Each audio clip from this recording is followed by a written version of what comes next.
with me, we're always trying to dial in our fertility thing, and every year I learn a little bit more. So we started using some higher rates of some certain fertility things, mostly with micronutrients, and trying to gauge where that's going to get us.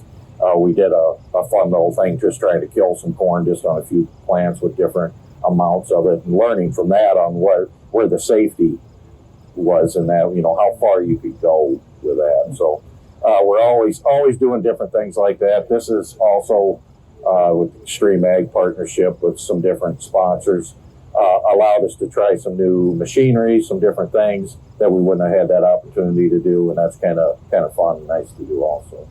Nice. Kelly?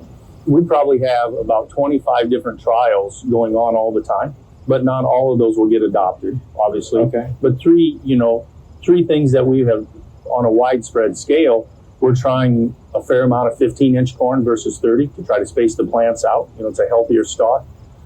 The desiccation of the soybeans, and we continue to try to take our soybean populations lower. And I have a trial right beside my house that ranges from 150,000 plants per acre all the way down to 34,000 plants per acre. And that's one of the most exciting things for me, the plant health, and I think there'll be a big yield bump. So that's the one I'm probably most excited about. Nice. And Josh, what have you picked up from working with the Extreme Ag guys? What's something new, different that you've started to look at from a BASF perspective? Man, I think one of the conversations I've had is dialing in the timing and even rates of fungicides sometimes, especially with Kevin Matthews. He deals with some of the worst gray leaf spot pressure I think I've seen in the country. He's actually, we do a lot of gray leaf spot research in North Carolina, in Andrews, North Carolina. For some reason, that is, I'm convinced it's the birthplace of that disease. But yeah, I've learned that these guys really do trial things. So we come out with the best recommendations. We've done a lot of university work. We've done a lot of that R&D. And then when we work with these guys on their farms, they have specific diseases they're after. They're after, like Dan just said, dialing in everything and fine tuning it.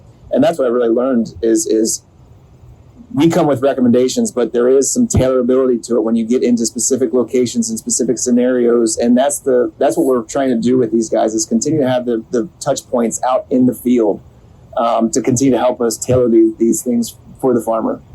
I would add, with that network that we have between our group and the company representatives, we've tailored some rates on some fungicides to a little higher if we think that we're going to have an issue. And basically, that's going to make them last longer throughout the season. So we've been playing with that, trying to figure out if one application at a little higher rate will last us longer, or if it's more beneficial if we've got a high disease rate to come in with a second add and split them. So we're playing with that also.